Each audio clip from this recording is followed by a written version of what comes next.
Hello friends, welcome to the success Kendra. Friends देखिए, आज इस सेशन में हम लोग बीपीएससी टीआरई 3.0 यानी कि बीपीएससी टीचर 3.0 जो न्यू वैकेंसी वर्ष 2024 में आई हुई है, जिसका एग्ज़ाम मार्च 2024 में लिया जाएगा। फ्रेंड्स उसमें जो है क्लास 6 to 8 तक के लिए यानी कि कक्षा 6 से 8 के लिए सामाजिक विज्ञान में सोशल साइंस के लिए यहाँ पर आप देख सकते हैं प्लेटफॉर्म का यानी कि रुक्मणी पब्लिकेशन का जो नया प्रैक्टिस बुक आया हुआ है, हम लोग उसको आज कवर करेंगे। हमारा यह सेट नंबर 1 होगा और पूरा फुल लेंथ या प्रैक्टिस सेट है फ्रेंड्स। जिस प्रकार से BPSC TRE 3.0 class 6 to 8 social science में प्रश्न जो पूछे जाते हैं, उसी तरह के प्रश्न जो है न्यू पैटर्न पर आपको आज प्रैक्टिस करवाने वाले हैं। चलिए जल्दी से सेशन को लाइक कर दीजिए फ्रेंड्स, फटाफट लिंक जो है कम से कम एक ग्रुप में इसका शेयर भी कर दीजिए। चलिए सेशन आज का हम लोग स्टार्ट करते हैं। तो फ्रेंड्स जैसे मैंने आपको बताया है कि आज इस सेशन में हम लोग BPSC TRE 3.0 social science class 6 to 8 के लिए प्लेटफॉर्म का रुक्मणी पब्लिकेशन का जो नया प्रैक्टिस बुक आया हुआ है, उसके सेट नंबर 1 को हम लोग कवर करेंगे। यहाँ पर आप देख भी सकते हैं मध्य विद्यालय शिक्षक 6 से 8। और फ्रेंड्स देखिए, यह सोशल साइंस के लिए है, सेट नंबर 1 है। सबसे पहले फ्रेंड्स हम लोग पार्ट 1 में जो लैंग्वेज पेपर है इंग्लिश और हिंदी का, उसको कवर करेंगे। फिर पार्ट 2 का, फिर पार्ट 3 में आपका जो सब्जेक्ट है इसमें हिस्ट्री, ज्योग्राफी और पॉलिटी को हम लोग कवर करने वाले हैं। पूरा फुल लेंथ या प्रैक्टिस सेट होगा। सभी लोग एक बार जल्दी से सेशन को लाइक कर दीजिए। थोड़ा सा मैं जूम कर देता हूँ फ्रेंड्स, ताकि प्रश्न जो है आपको स्पष्ट रूप से दिखाई दे। चलिए देखिएगा, पहला प्रश्न है कि which is a part of a classroom. Which is a part of a classroom. Option में है black board, bench, desk, wall clock, more than, one of the above या नन ऑफ द दीज, यानी कि उपयुक्त में से एक से अधिक, या फिर ऑप्शन ई उपयुक्त में से कोई नहीं। चलिए सभी लोग इसका आंसर कमेंट करिएगा। तो देखिए यहाँ पर option number D right answer हो जाएगा। Blackboard, bench, desk and wall clock are the part of a classroom. Option number D correct answer हो जाएगा। और सभी लोग अपना अपना स्कोर जरूर कमेंट करके बताइएगा। चलिए दूसरा प्रश्न है कि select the most appropriate option to fill in the blank. प्रश्न पढ़िए, the angles are equal, consequently the sides are. यहाँ पर खाली स्थान में आपको फिल करना है। तो देखिए यहाँ पर जो राइट आंसर हो जाएगा आपका ऑप्शन नंबर ए हो जाएगा, इक्वल हो जाएगा। चलिए नेक्स्ट क्वेश्चन है कि which is the last month of the Indian national calendar, year beginning on 22 मार्च। बताएंगे इसका राइट आंसर क्या होगा। तो फ्रेंड्स इसका जो करेक्ट आंसर हो जाएगा वो आपका फाल्गुन हो जाएगा। Option number C right answer हो जाएगा। चलिए उसके बाद देखिएगा कि who was the first chief minister of Bihar. Bihar के पहले मुख्यमंत्री। तो यहाँ पर करेक्ट आंसर हो जाएगा आपका Shri Krishna Singh. Option number C right answer हो जाएगा। और इनको बिहार केसरी के उपनाम से भी जाना जाता है, इसे भी आप ध्यान रखिएगा। चलिए, a hand written book is called, one word substitution है। तो a hand written book is called manuscript, यानी कि हस्तलिपि। ऑप्शन नंबर यहाँ पर बी राइट आंसर हो जाएगा। चलिए उसके बाद देखिएगा कि choose the most suitable English translation. तुम स्कूल कब जाते हो, इसका अंग्रेजी में ट्रांसलेशन आपको करना है। तो तुम स्कूल कब जाते हो, when do you go to school, यानी कि ऑप्शन नंबर यहाँ पर सी राइट आंसर इसका हो जाएगा। चलिए उसके बाद देखिएगा नेक्स्ट क्वेश्चन है। और फ्रेंड्स देखिए, बीपीएससी टीआरई जो 2.0 हुआ था वहाँ तक, और 1992 से लेकर के जो पिछली बार बीपीएससी टी हुआ था, जितने भी मॉडर्न हिस्ट्री के, बिहार हिस्ट्री के, पॉलिटी के यानी कि पॉलिटिकल साइंस के, ज्योग्राफी के, साइंस के यानी कि बायोलॉजी, फिजिक्स और केमिस्ट्री, उन सबको मैंने कवर करा दिया है। देखिए 40 जो नंबर का पार्ट 2 होता है, उसके लिए आप साइंस को भी देख सकते हैं, जो कि सभी में पूछा जाएगा।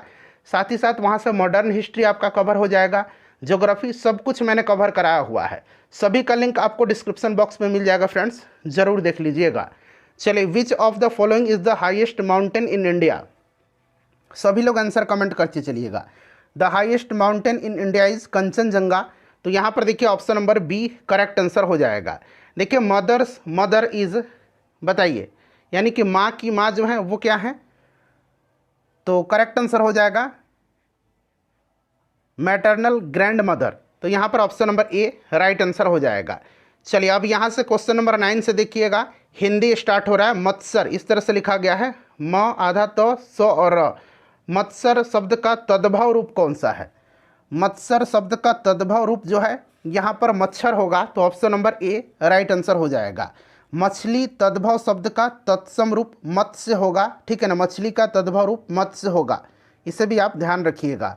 चलिए, और मछली जो है, मछली तद्भव शब्द का तत्सम मक्षिका होगा, इस तरह से मैं लिख देता हूँ मक्षिका, ठीक है ना। तो ये सब भी आप ध्यान रख सकते हैं। देखिए, प्रादेशिक शब्द में कौन सा प्रत्यय है, प्रत्यय कौन सा है, तो प्रादेशिक शब्द में इक प्रत्यय है, प्रादेशिक इक प्रत्यय है। तो यहाँ पर देखिए इक प्रत्यय कौन सा हो जाएगा, तो यहाँ पर इक प्रत्यय होगा। तो इक प्रत्यय ऑप्शन में नहीं दिया गया, देखिए ये बड़ी ई करके लिखा गया, तो ये नहीं होगा, इसीलिए ऑप्शन नंबर यहाँ पर ई हो जाएगा, उपरिक्त में से कोई नहीं। चलिए, नेक्स्ट क्वेश्चन है कि दिए गए शब्द में पर्यायवाची शब्द का चयन करें, यानी कि व्यथा का पर्यायवाची शब्द क्या होगा, तो व्यथा का मतलब दुख, पीड़ा, कष्ट, ये सब होता है। तो यहाँ पर देखिए पीड़ा दिया गया है। चलिए, उसके बाद देखिएगा कि गांव वालों ने मिलकर के यह काम पूरा किया, इस वाक्य में मिलकर किस प्रकार का क्रिया विशेषण है। गांव वालों ने मिलकर यह काम पूरा किया, इस वाक्य में मिलकर जो है किस प्रकार का क्रिया विशेषण है, तो यह मिलकर जो है रीतिवाचक क्रिया विशेषण है। तो यहाँ पर देखिए रीतिवाचक क्रिया विशेषण हो जाएगा, रीतिवाचक क्रिया विशेषण, ठीक है ना। चलिए, उसके बाद नेक्स्ट क्वेश्चन कर लेंगे। अगला प्रश्न है कि जिस समास में पूर्व पद अव्यय हो तो वह किस प्रकार का समास कहलाता है। तो जिस समास में पूर्व पद अव्यय हो तो वह अव्ययी भाव समास कहलाता है। तो यहाँ पर देखिए अव्ययी भाव समास दिया गया है। चलिए, उसके बाद अगला प्रश्न है कि इनमें से विभत्स रस का अस्थायी भाव क्या है, विभत्स रस का अस्थायी भाव क्या है। तो देखिए फ्रेंड्स, विभत्स रस का अस्थायी भाव जुगुप्सा या घृणा होता है, ठीक है ना। क्या होता है, यहाँ मैं लिख देता हूँ, जुगुप्सा या घृणा होता है। तो यहाँ पर देखिएगा घृणा भी दिया गया है और जुगुप्सा भी दिया गया है, तो एक से अधिक इसका राइट आंसर हो जाएगा, ठीक है ना। श्रृंगार रस का अस्थायी भाव क्या होता है, श्रृंगार रस का, ये तो विभत्स रस का है, श्रृंगार रस का पूछा जाएगा तो रति होता है, श्रृंगार रस का अस्थायी भाव रति होता है, ठीक है ना। चलिए, रौद्र रस का अस्थायी भाव, रौद्र रस, अगर इस तरह से रौद्र रस का अस्थायी भाव पूछा जाएगा तो फ्रेंड्स क्रोध होता है, और करुण रस का अस्थायी भाव शोक होता है। तो ये सब आप ध्यान रख सकते हैं। चलिए, इनमें से किन वर्णों को व्यंजन कहा जाता है, तो जिनका उच्चारण स्वर के वर्णों की सहायता से किया जा सके उसे व्यंजन वर्ण कहा जाता है। तो यहाँ पर देखिए option number A right answer हो जाएगा। हिंदी वर्णमाला में 11 स्वर हैं, इसे भी आप ध्यान रखिएगा, ठीक है ना। चलिए, उसके बाद देखिएगा कि इनमें से कौन सा व्यंजन उष्म व्यंजन है, उष्म व्यंजन कौन सा है। उष्म व्यंजन का उच्चारण घर्षण से उत्पन्न उष्ण वायु से होता है। उष्ण व्यंजनों की संख्या 4 है, तालव्य स, उसके बाद मूर्धन स, दंत स और ह। तो यहाँ पर देखिएगा आपका ह और स भी दिया गया है, दंत स, इसीलिए एक से अधिक इसका राइट आंसर हो जाएगा, ठीक है ना। चलिए, उसके बाद देखिएगा कि इनमें से उर्दू के उपसर्ग से बना शब्द कौन सा है, उर्दू के उपसर्ग से। तो यहाँ पर देखिए विकल्प में जो दिया गया है खुशबू शब्द, यह उर्दू के उपसर्ग से बना हुआ है। अच्छा, फारसी शब्द खुश उपसर्ग से बने शब्द का उदाहरण है खुशनसीब, ठीक है ना, खुशहाल, खुश कलम, खुशामद, ये सब ध्यान रखिएगा, ठीक है ना। तो यहाँ पर ऑप्शन नंबर सी हो जाएगा। अभिषेक का संधि विच्छेद है का कौन सा होगा इसमें से, तो अभि प्लस शेक जो होगा ये आपका अभिषेक का संधि विच्छेद होगा, ठीक है ना। चलिए, उसके बाद नेक्स्ट क्वेश्चन है हमारा कि मेरी बहन 10वीं कक्षा में पढ़ती है, इस वाक्य में 10वीं शब्द में कौन सा विशेषण है। तो फ्रेंड्स, मेरी बहन 10वीं कक्षा में पढ़ती है, इस वाक्य में 10वीं शब्द में जो है संख्यावाचक विशेषण है, 10 जो है ये संख्या निरूपित कर रहा है, तो ये आपका संख्यावाचक होगा। चलिए, अगला प्रश्न है क्वेश्चन नंबर 20, नाक दबाने से मुंह खुलता है, इस लोकोक्ति का अर्थ क्या है। नाक दबाने से मुंह खुलता है, इस लोकोक्ति का अर्थ है कठोरता से कार्य को सिद्ध करना, यानी कि कठोरता से कार्य सिद्ध होता है। ऑप्शन नंबर यहाँ पर बी राइट आंसर हो जाएगा। कलेजा मुंह में आना, इसका अर्थ होता है बहुत दुख होना, ठीक है ना। चलिए, उसके बाद नेक्स्ट क्वेश्चन है हमारा कि जो पढ़ा न गया हो, इस वाक्यांश के लिए सही शब्द कौन सा है। जो पढ़ा न गया हो उसके लिए होगा अपठित, क्या होगा, अपठित होगा, ठीक है ना। जिसको पढ़ा ना जा सके, जो पढ़ने योग्य नहीं हो, उसके लिए आपका अपठनीय होगा, ठीक है ना। और फ्रेंड्स, जो कार्य करना कठिन हो उसके लिए दुष्कर एक शब्द होता है, ठीक है। चलिए, अगला प्रश्न है कि आज मुझे थोड़ी सी फुर्सत मिली, इस वाक्य में थोड़ी सी किस प्रकार का विशेषण है। तो देखिए फ्रेंड्स, इसमें जो होगा थोड़ी सी, यह परिणामवाचक विशेषण है, थोड़ा सा, ठीक है ना। ऑप्शन नंबर यहाँ पर बी राइट आंसर हो जाएगा। इसमें स्त्रीलिंग शब्द कौन सा है, इसमें से स्त्रीलिंग शब्द जो होगा वो आपका कौन सा होगा। तो देखिए इसमें से अगर हम बात करते हैं स्त्रीलिंग शब्द का, तो रचना शब्द जो है ये स्त्रीलिंग शब्द है। यहाँ पर देखिए रचना राइट आंसर इसका हो जाएगा, ठीक है ना फ्रेंड्स। चलिए उसके बाद देखिएगा कि भ्रमर शब्द का तद्भव रूप कौन सा है। भ्रमर शब्द का, भ्रमर का तद्भव रूप आपसे पूछा जा रहा है, तो फ्रेंड्स ये भौंरा होगा, ठीक है ना। भौंरा राइट आंसर हो जाएगा। चलिए रिक्त स्थान को भरने के लिए उपयुक्त शब्द का चयन करें। कालिदास कवियों, खाली स्थान दिया गया है, श्रेष्ठ हैं, तो कालिदास कवियों में श्रेष्ठ हैं। ऑप्शन नंबर बी यहाँ पर राइट आंसर हो जाएगा। चलिए उसके बाद नेक्स्ट क्वेश्चन नंबर है कि दिए गए शब्द का विलोम चुनना है। तम का विलोम शब्द क्या होगा।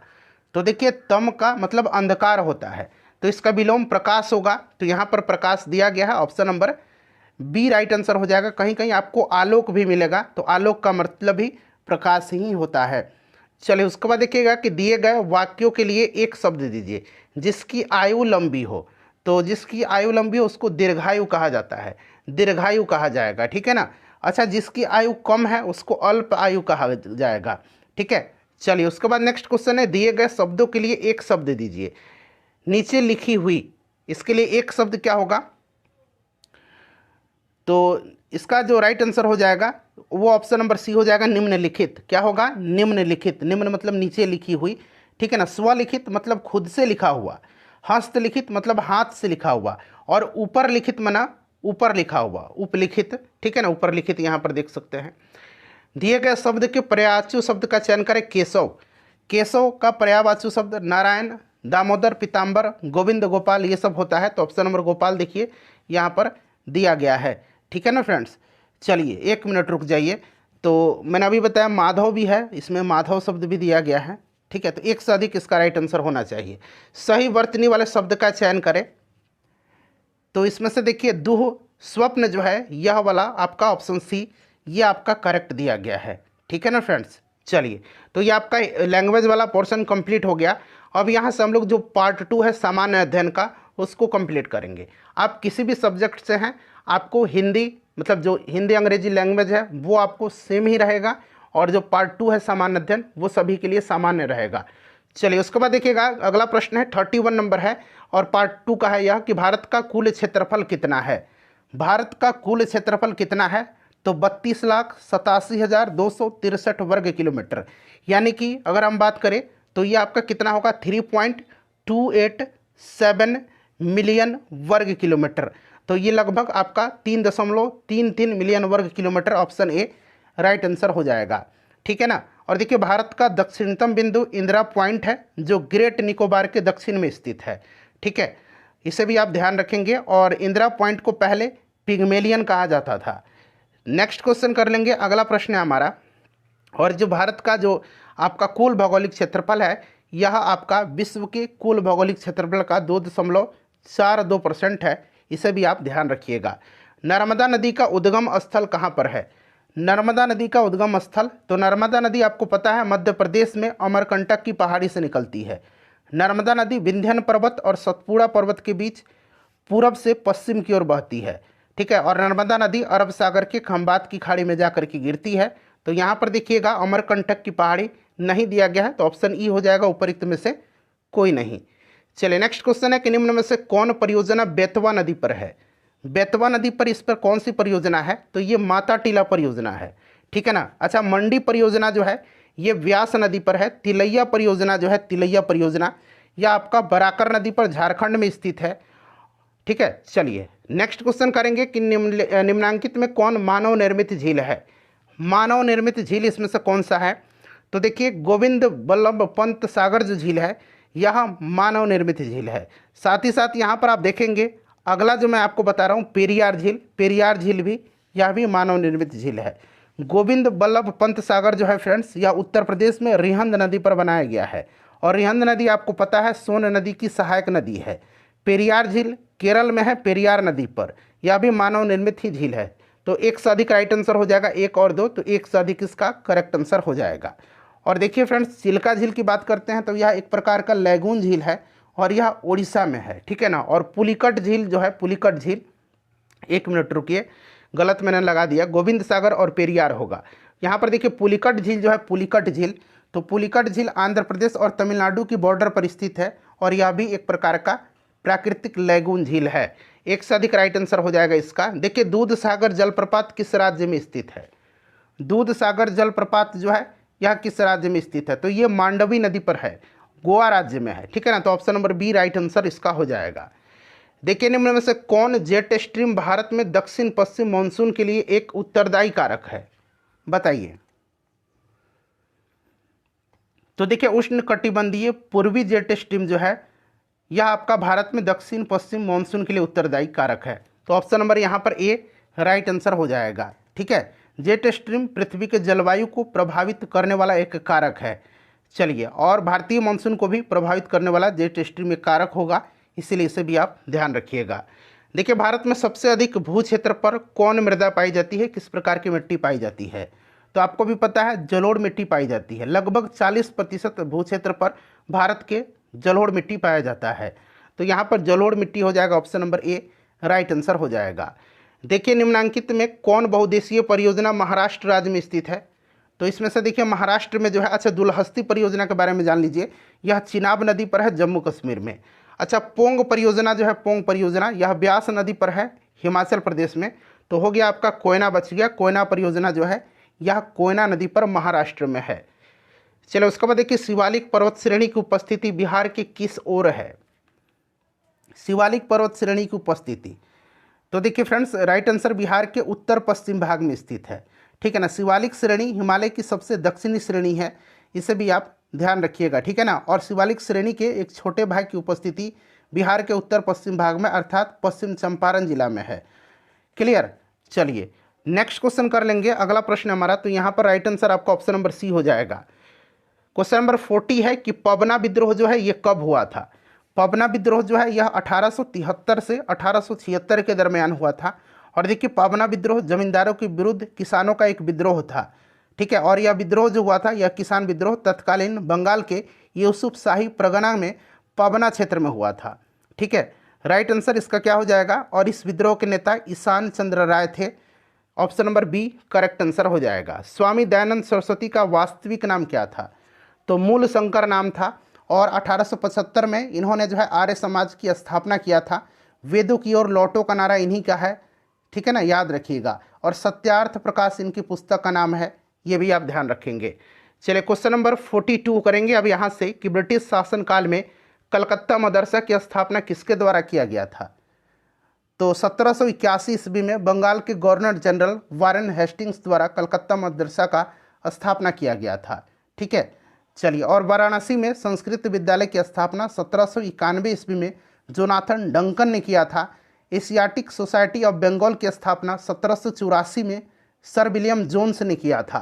तो ये सभी भी आप ध्यान रखेंगे। भारत की शिक्षा पर चार्ल्स वुड का डिस्पैच जो था यह किस वर्ष आया था? वुड डिस्पैच की बात हो रही है, तो ये लॉर्ड डलहौजी के समय में 1854 में आया था, ठीक है ना। 1854 इसका राइट आंसर हो जाएगा, ऑप्शन नंबर सी, ठीक है ना फ्रेंड्स, ध्यान रखिएगा। और चार्ल्स वुड डिस्पैच को भारतीय शिक्षा का मैग्ना कार्टा भी कहा जाता है, तो इसे भी आप ध्यान रखेंगे। चलिए उसके बाद देखिएगा कि भारत में पहला समाचार पत्र कहाँ से प्रकाशित हुआ था। तो देखिए फ्रेंड्स भारत में पहली बार समाचार पत्र निकालने का श्रेय आयरिश जेम्स ऑगस्टस हिकी को जाता है, ठीक है ना फ्रेंड्स, ध्यान रखिएगा। बंगाल गजट आपको याद भी होगा। और देखिए अब भारत में पहला समाचार पत्र का प्रकाशन कोलकाता में हुआ था, ठीक है ना फ्रेंड्स। चलिए तो यहाँ पर option number A right answer हो जाएगा। किसके द्वारा लंदन में इंडियन होम रूल सोसाइटी की स्थापना किया गया था? तो लंदन में इंडियन होम रूल सोसाइटी की स्थापना 1905 में जो है श्यामजी कृष्ण वर्मा के द्वारा किया गया था, option number C right answer इसका हो जाएगा। चलिए नेक्स्ट क्वेश्चन है कि किस वर्ष दादा भाई नौरोजी ब्रिटिश पार्लियामेंट के हाउस ऑफ कॉमन्स के सदस्य चुने गए थे?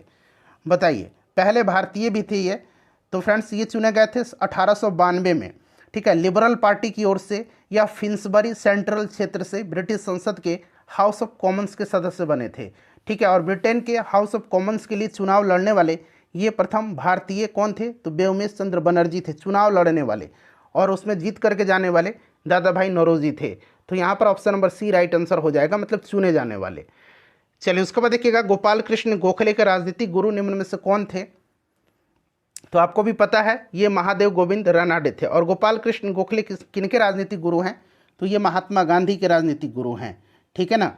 चलिए नेक्स्ट क्वेश्चन कर लेंगे। अगला प्रश्न है हमारा कि बाल गंगाधर तिलक द्वारा निकाली गई मराठा समाचार पत्र किस भाषा में प्रकाशित की जाती थी। तो मराठा जो था फ्रेंड्स ये आपका अंग्रेजी में था, और केसरी जो प्रकाशित होता था, केसरी होता था मराठा भाषा में, ठीक है ना, तो मतलब मराठी में होता था। चलिए तो ये आप याद रखेंगे। राइट आंसर इसका क्या हो जाएगा, ऑप्शन नंबर सी। चलिए उसके बाद नेक्स्ट क्वेश्चन कर लेंगे कि भारतीय संविधान में भाग 9 ख यानी कि पार्ट 9 बी किस संविधान संशोधन अधिनियम 2011 के अंतर्गत अंतः स्थापित हुआ था। बताइए राइट आंसर क्या हो जाएगा।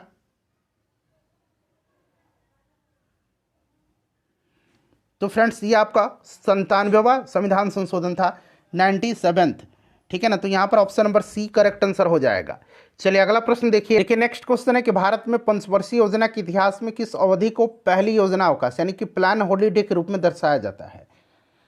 तो फ्रेंड्स यहाँ पर ध्यान दीजिएगा, भारत के पंचवर्षीय योजना के इतिहास में 1966 से 1969 के बीच का जो समय है इसको पहली योजना अवकाश यानी कि इसको प्लान हॉलीडे के रूप में जाना जाता है। तो आपकी अभी मैंने आपको बताया था 1966 से 1969, तो ऑप्शन में तो है ही नहीं, इसीलिए ऑप्शन नंबर ई हो जाएगा, उपरोक्त में से कोई नहीं। चलिए उसके बाद देखिएगा मैथ का प्रश्न जो भी है मैं आपको आंसर बताते चलता हूँ, ठीक है। अगर मैथ भी सॉल्व करने लगूंगा तो वीडियो बहुत ज़्यादा लंबी हो जाएगी। पीडीएफ आपको टेलीग्राम पर मिलेगा, टेलीग्राम से जुड़ जाइए, लिंक आपको डिस्क्रिप्शन बॉक्स में मिल जाएगा। सिंपल सा क्वेश्चन है मैथ का, आप लोग इजीली इसको सॉल्व भी कर सकते हैं। यहाँ पर देख लीजिए मैं हिंट्स दे देता हूँ थोड़ा सा कि मनीष की उम्र जो है कह रहा है कि सतीश की आयु गौतम से 2 वर्ष अधिक है, जिसकी आयु मनीष की आयु से 2 गुना है। यानी कि मनीष का आप x मान लीजिए, गौतम का उम्र क्योंकि 2 गुना है 2 गुना हो जाएगा, तो सतीश की उम्र क्या है 2 वर्ष अधिक है किससे, तो सतीश की उम्र जो है या गौतम से 2 वर्ष अधिक है, तो 2x + 2 हो जाएगा। फिर कह रहा है सतीश गौतम और मनीष की आयु का कुल योग 27 है, यानी कि सबको जोड़ दीजिएगा तो ये 27 आ रहा है। तो यहाँ से x आप निकाल सकते हैं, ठीक है ना। जब x निकाल देंगे तो आप किसी की भी आयु निकाल लेंगे। चलिए मैं यहाँ पर मैं आंसर बता देता हूँ मैथ वाला, यहाँ पर 10 हो जाएगा इसका राइट आंसर, ठीक है ना फ्रेंड्स। चलिए उसके बाद देख लीजिएगा 52 का जो करेक्ट आंसर हो जाएगा वो आपका ऑप्शन नंबर सी हो जाएगा। 53 में भी मैथ का ही प्रश्न है, तो 53 का जो राइट आंसर होगा ये आपका 18 हो जाएगा। 54 का देख लीजिए, 54 का जो राइट आंसर होगा फ्रेंड्स वो आपका कितना हो जाएगा, ऑप्शन नंबर सी हो जाएगा, ठीक है ना। ऑप्शन नंबर सी में 100 दिया गया है। 55 का जो राइट आंसर होगा वो आपका ऑप्शन नंबर बी हो जाएगा, 20:23 हो जाएगा। देखिए उस विकल्प का चयन करें जो सही रूप से रिक्त स्थानों की पूर्ति करने हेतु श्रृंखला को पूरा करता है। तो इसमें से आपका 607 हो जाएगा, ऑप्शन नंबर सी, ठीक है ना फ्रेंड्स। चलिए 57 का देख लीजिएगा, 57 का राइट आंसर भी ऑप्शन नंबर सी हो जाएगा। 58 का करेक्ट आंसर यहाँ पर ऑप्शन नंबर ए हो जाएगा, 26/3%। चलिए उसके बाद देखिएगा साइंस का प्रश्न आ गया, आधुनिक आवर्त सारणी के अनुसार निम्न में से किस तत्व का परमाणु क्रमांक 30 है, यानी कि एटॉमिक नंबर किसका 30 है।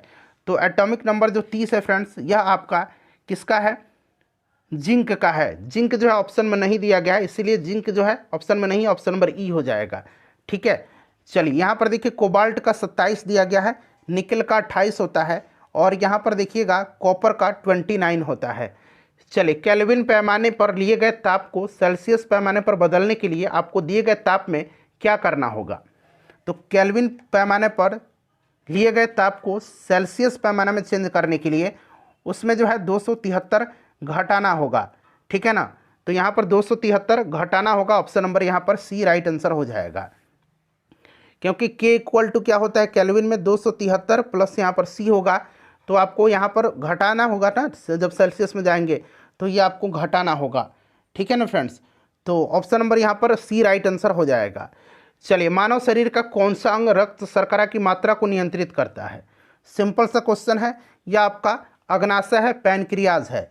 और आपको याद भी होगा अग्नाशय जो है यह अंतःस्रावी और बहिःस्रावी दोनों प्रकार की ग्लैंड है, दोनों प्रकार की ग्रंथि है, ठीक है, ध्यान रखिएगा फ्रेंड्स। और इसकी जो लैंगरहैंस की दीपिका है वहाँ के जो बीटा सेल है वहीं से इंसुलिन स्रावित होता है। चलिए उसके बाद देखिएगा कि प्रोपेन का रासायनिक सूत्र कौन सा है। मीथेन का CH4 होता है, आपको पता है। एथेन का C2H6 होता है। प्रोपेन का क्या हो जाएगा, C3H8 हो जाएगा। उसी प्रकार से ब्यूटेन का पूछेगा तो C4H10 हो जाएगा। तो यहाँ पर देखिए C3H8 हो जाएगा, ऑप्शन नंबर बी हाइड्रोकार्बन है ये। चलिए उसके बाद देखिएगा 63 नंबर क्वेश्चन है कि निम्न में से कौन से संकेतक का उपयोग अम्लीय और उदासीन विलयनों के बीच फर्क करने के लिए नहीं किया जा सकता है। तो फ्रेंड्स ये ऑप्शन नंबर सी हो जाएगा। कौन सा, तो फिनोल्फिलेथिन, ठीक है ना। ऑप्शन नंबर यहाँ पर सी राइट आंसर इसका हो जाएगा। चलिए आपको पता है कि पीएच मान जो 7 होता है तो विलयन उदासीन होता है, 7 से अधिक है तो क्षारीय होता है, और 7 से कम है तो अम्लीय होता है। और फ्रेंड्स याद रखिएगा शुद्ध जल का पीएच 7 होता है, खाने वाला जो नमक है उसका भी पीएच मान 7 ही होता है। चलिए विषुवत रेखा क्षेत्र के सघन वन लाभदायक हैं। तो विषुवत रेखा जो क्षेत्र के सघन वन है वो इमारती लकड़ी के लिए लाभदायक हैं। इमारती लकड़ी के लिए, तो इमारती लकड़ी तो दिया ही नहीं गया है, तो ऑप्शन नंबर ई हो जाएगा उपयुक्त में से कोई नहीं। चलिए उसके बाद नेक्स्ट क्वेश्चन है कि कोई पिंड विराम से चलना शुरू हुआ, मतलब शुरू करता है, और इसका विस्थापन डैश के समानुपातिक तब होगा जब इसका त्वरण स्थित हो। तो कोई पिंड विराम से चलना शुरू करता है तो इसका विस्थापन शुरू किए गए जो समय है उसके समानुपातिक तब होता है जब त्वरण स्थिर हो। तो यहाँ पर देखिएगा शुरू किए गए समय, ऑप्शन नंबर यहाँ पर बी करेक्ट आंसर हो जाएगा। चलिए उसके बाद नेक्स्ट क्वेश्चन हमारे कि निम्नलिखित में से किस उत्तक में मृत कोशिकाएं होती हैं। ये प्रश्न बड़ा पूछा जाता है। तो मृत कोशिकाएं जो होती है ये एस्क्लेरेन्काइमा में होती है। एस्क्लेरेन्काइमा के उत्तक में मृत कोशिकाएं होती हैं, ठीक है ना, याद रखिएगा, जिसको कि हम लोग दृढ़ उत्तक कहते हैं। चलिए और राइट आंसर इसका क्या हो जाएगा, तो यहाँ पर ऑप्शन नंबर ए हो जाएगा एस्क्लेरेन्काइमा, ठीक है ना फ्रेंड्स। चलिए और देखिए यहाँ पर आपका अगर हम बात करते हैं एस्क्लेरेन्काइमा की, तो देखिए एस्क्लेरेन्काइमा जो होता है ना, ये इसको हम लोग दृढ़ उत्तक कहते हैं। इसकी कोशिकाएं मृत, लंबी, संकरित तथा दोनों सिरों पर नुकीली होती है। इस चीज़ को भी आप ध्यान रखिएगा। और यहाँ पर देखिए पेरेन्काइमा दिया गया है, पेरेन्काइमा जीवित है, ठीक है ना, पेरेन्काइमा जीवित है। चलिए उसके बाद नेक्स्ट क्वेश्चन कर लेंगे। अगला प्रश्न है कि 3 क्रमागत बट्टा दिया गया 30, 20 और 5%, समतुल्य बट्टा क्या होगा। सिंपल सा क्वेश्चन है, मैं फटाफट आंसर बता देता हूँ इसका 46.80%। चलिए इसका वैल्यू आपको निकालना है। वैल्यू इसका कितना आएगा निकल के, तो फ्रेंड्स इसका वैल्यू आएगा आपका 2 आ जाएगा, ठीक है ना। चलिए उसके बाद देखिएगा कि एक व्यक्ति को, ये मैथ का ही प्रश्न है, आंसर मैं आपको बता देता हूँ। आंसर आपका हो जाएगा इसका 256 रुपया। चलिए उसके बाद देखिएगा कि किरण बालियान ने एशियाई खेलों में 2023 में 72 वर्षों के बाद भारत के लिए पहला कांस्य पदक किस खेल में जीता है। नाम क्या है, किरण बालियान, ठीक है ना। किस खेल में जीता है, तो फ्रेंड्स इन्होंने गोला फेंक में जीता है। गोला फेंक राइट आंसर यहाँ पर हो जाएगा। चलिए नेक्स्ट क्वेश्चन करेंगे अब, और यहाँ से अब लोग सब्जेक्ट स्टार्ट हो रहा है सामाजिक विज्ञान का पार्ट 3 में इतिहास, फिर हम लोग भूगोल भी कवर करेंगे और पॉलिटिकल साइंस भी आपको कवर करेंगे। चलिए फ्रेंड्स स्टार्ट करते हैं। देखिए पहला प्रश्न है आपका, मतलब 71 नंबर, कि किसके परिणाम स्वरूप 5वीं शताब्दी ईस्वी सन में गुप्त साम्राज्य का पतन हुआ था। सभी लोग अपना अपना सब्जेक्ट कॉम्बिनेशन बताइएगा कमेंट करके, ठीक है ना। तो देखिए हुन आक्रमण के परिणाम स्वरूप 5वीं शताब्दी ईस्वी सन में गुप्त साम्राज्य का पतन हुआ था, और हुनों का भारत पर आक्रमण गुप्त सम्राट स्कंदगुप्त के शासनकाल में ही शुरू हुआ था, और स्कंदगुप्त के हाथों हुन जो थे बुरी तरह परास्त भी हुए थे, ठीक है ना। और गुप्त साम्राज्य के पतन के और भी कई कारण हैं, जैसे कि प्रशासन का सामंतीय ढांचा, उसके बाद अयोग्य उत्तराधिकारी बाद में होने लगे, क्षेत्रीय शक्तियों का उत्थान होने लगा, आंतरिक गुटबाजी होने लगी, और उनकी जो अर्थव्यवस्था थी, आर्थिक स्थिति थी, ये कमज़ोर थी। तो ये कई कारण हैं, लेकिन यहाँ से हुन आक्रमण होगा ऑप्शन के हिसाब से। चलिए 72 नंबर है। आप लोग मॉडर्न हिस्ट्री वाला मैराथन क्लास जो मैंने कराया हुआ है 3 घंटे का, उसको ज़रूर देखिएगा। चलिए वास्को डी गामा ने भारत की खोज कब किया था, मतलब समुद्री जो यात्रा था ये भारत को पहुंचा था, समुद्री मार्ग की खोज कहिए। तो फ्रेंड्स ये 1498 में, ये आपको याद होगा, ज़्यादा यहाँ पर एक्सप्लेन करने की ज़रूरत नहीं है। देखिए गौतम बुद्ध ने धर्मचक्र परिवर्तन कहाँ से आरंभ किया था, तो इन्होंने धर्मचक्र परिवर्तन आरंभ किया था सारनाथ से। सारनाथ में इन्होंने पहला उपदेश दिया था, वहीं धर्मचक्र परिवर्तन कहलाया। तो सारनाथ ऑप्शन में नहीं दिया गया है, ठीक है ना, तो उपयुक्त में से कोई नहीं। सारनाथ या ऋषि पत्तनम दोनों नाम याद रखना है आपको, ठीक है ना फ्रेंड्स। चलिए मुगल प्रशासन में मनसबदारी प्रणाली का परिवर्तन किसके द्वारा किया गया था? तो फ्रेंड्स ये अकबर के द्वारा किया गया था, ठीक है ना। मनसबदारी प्रथा जो थी ये अकबर ने 1574 में मनसबदारी प्रणाली को 1574 में लागू किया था। चलिए नेक्स्ट क्वेश्चन कर लेंगे। अगला प्रश्न है हमारा कि निम्न में से किस अंग्रेज व्यक्ति ने पहली बार श्रीमद् भगवत गीता का अनुवाद अंग्रेजी में किया था? बड़ा महत्वपूर्ण प्रश्न है। तो फ्रेंड्स ये किया था चार्ल्स विल्किंस ने।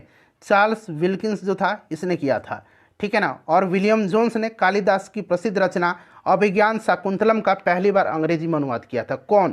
पहले इसका आंसर देखिए, चार्ल्स विल्किंस हो जाएगा। और विलियम जोन्स जो था ये कालिदास की जो रचना अभिज्ञान शाकुंतलम इसकी पहली बार अंग्रेजी में अनुवाद किया था, ठीक है। चलिए, किस शासक को विक्रमादित्य की उपाधि दिया गया है?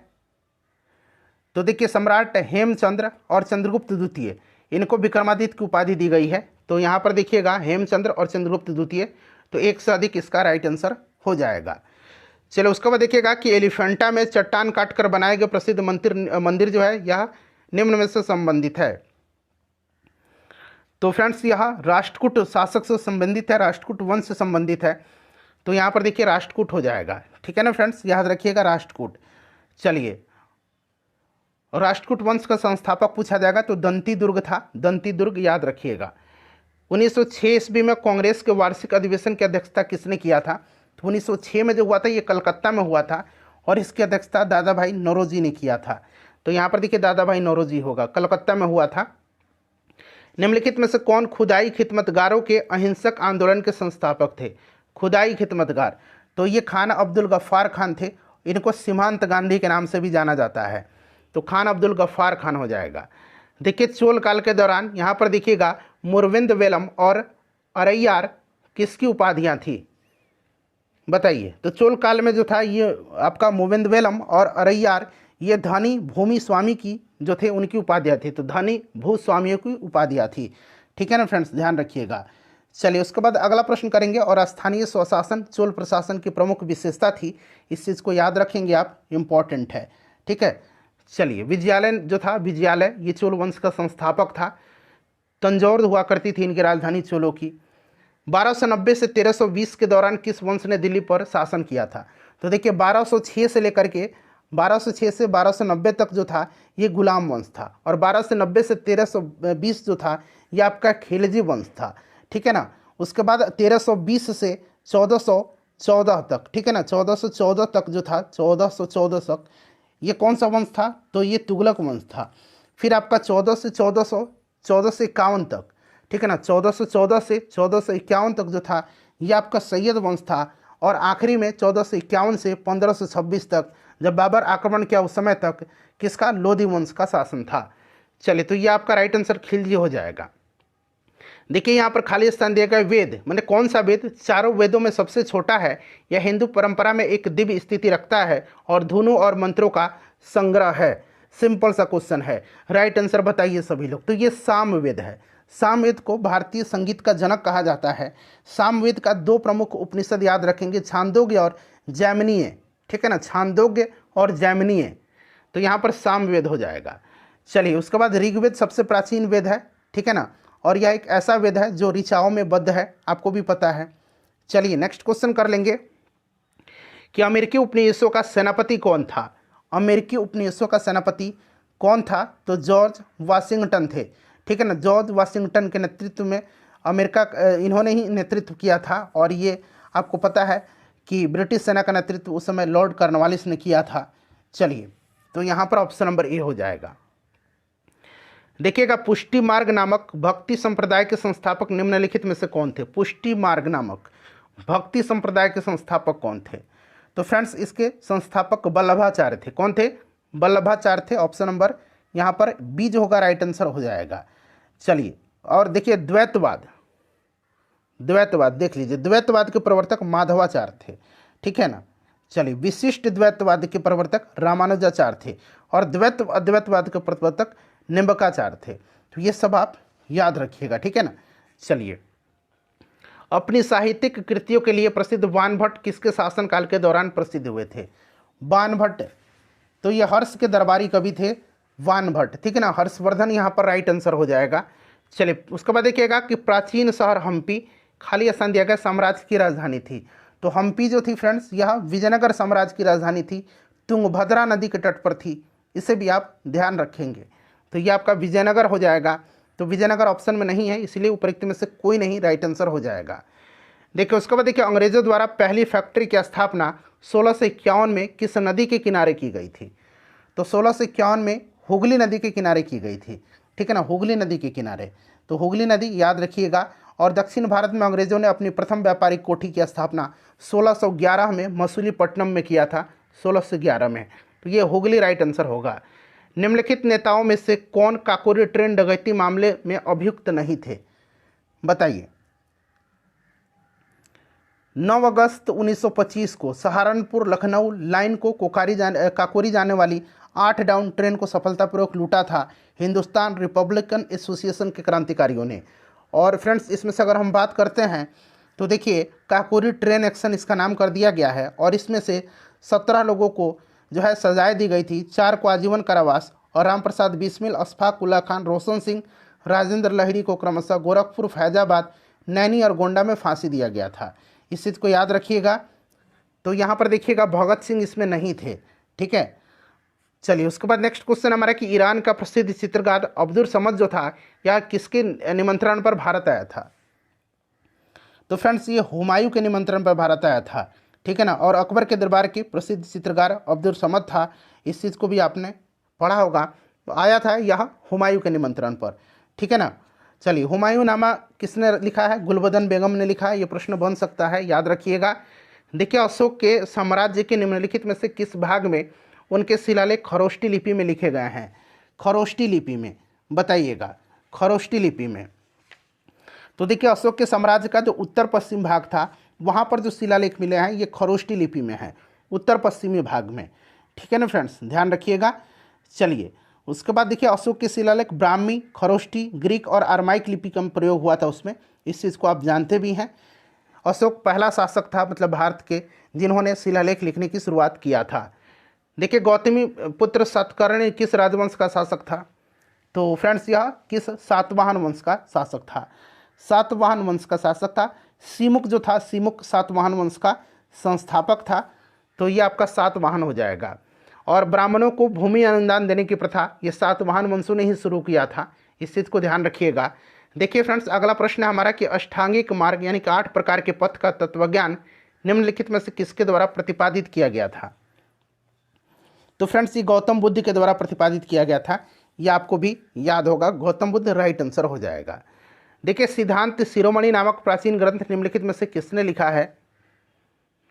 तो फ्रेंड्स इसको लिखा है भास्कराचार्य ने। गणित की पुस्तक लीलावती के लेखक कौन है, भास्कराचार्य द्वितीय हैं, इसे भी आप ध्यान रखेंगे, ठीक है ना। चलिए तो यहाँ पर राइट आंसर आपका हो जाएगा भास्कराचार्य। उसके बाद देखिएगा कि सवाई जयसिंह के सरपरस्ती में निम्नलिखित में से किस शहर में खगोलीय वेधशाला का निर्माण किया गया था। तो वाराणसी शहर में किया गया था। तो यहाँ पर देखिए वाराणसी राइट आंसर इसका हो जाएगा, वाराणसी दिया गया है। सवाई जयसिंह द्वितीय ने 5 जंतर मंतर का निर्माण करवाया था जो कि मथुरा, उज्जैन, वाराणसी, दिल्ली और जयपुर में है। जयपुर का जंतर मंतर इसमें से सबसे अधिक महत्वपूर्ण माना जाता है। तो यहाँ पर वाराणसी इसका राइट आंसर होगा। चलिए अगला प्रश्न है हमारा कि धर्मचक्र प्रवर्तन नामक बौद्ध आयोजन निम्नलिखित में से किस स्थान पर किया गया था। तो फ्रेंड्स इसका आयोजन सारनाथ पर हुआ था, सारनाथ में, ठीक है ना। Option number C right answer हो जाएगा, सारनाथ पर। चलिए उसके बाद नेक्स्ट क्वेश्चन कर लेंगे कि अबुल फजल द्वारा लिखा गया अकबरनामा कितनी पुस्तकों में विभाजित है। 3 भागों में विभाजित है। अकबरनामा को 3 भाग में बांटा गया है। पहला भाग अमीर तैमूर से लेकर के हुमायूं तक के मुगल कालों का इतिहास का वर्णन करता है। दूसरा और तीसरे भाग में 1602 तक के बादशाह अकबर के इतिहास को दिया गया है। अकबरनामा का तीसरा भाग आईन अकबरी है। आईन अकबरी के लेखक अबुल फजल हैं, इसी का भाग है ना अकबरनामा का। इसमें मुगल प्रशासन का डाटा को संग्रहित किया गया है, ठीक है। और ध्यान रखेंगे तो ये आपका 3 हो जाएगा। चलिए सुल्तानगंज बिहार में भागलपुर के निकट में खोजी गई गौतम बुद्ध की विशाल प्रतिमा को किस काल की प्रतिमा मानी गई है। तो फ्रेंड्स यह गुप्त काल की प्रतिमा मानी गई है। चलिए उसके बाद नेक्स्ट क्वेश्चन है कि ब्रिटिश ईस्ट इंडिया कंपनी का भारत से व्यापार करने का एकाधिकार निम्नलिखित में से किस वर्ष में एक कानून के द्वारा समाप्त कर दिया गया। तो फ्रेंड्स ये एकाधिकार जो था यह 1813 में एक कानून के द्वारा समाप्त किया गया था। 1813 यहाँ पर राइट आंसर हो जाएगा 1813। तो 1813 तो ऑप्शन में है ही नहीं, उपरोक्त में से कोई नहीं होगा। देखिए 1192 ईस्वी में तराई के द्वितीय युद्ध में पृथ्वीराज चौहान को निम्नलिखित में से किसने पराजित किया था? तो 1192 में तराइन का पहला युद्ध हुआ था, ठीक है ना, और 1191 में पहला युद्ध हुआ था। तो पहला युद्ध में जो है आपको पता है पृथ्वीराज चौहान और मोहम्मद गोरी के बीच हुआ था, और इसमें जो है आपको पृथ्वीराज चौहान ने मोहम्मद गोरी को हराया था। और दूसरा हुआ था 1192 में, इसमें पृथ्वीराज चौहान जो है हार गए थे, ठीक है ना। तो यहाँ पर देखिए पृथ्वीराज चौहान को किसने पराजित किया था? तो गोरी ने किया था। चलो उसके बाद नेक्स्ट क्वेश्चन हमारा कि समुद्री उत्पाद निर्यात विकास प्राधिकरण MPEDA, ठीक है ना, पूछा गया इसकी स्थापना वर्ष बताइए। तो इसका हेडक्वार्टर देखिए कोची में है और 1972 में इसकी स्थापना किया गया था, और इसका उद्देश्य मत्स्य पालन सहित समुद्री भोजन के निर्यात को बढ़ावा देना है। तो option number A right answer हो जाएगा।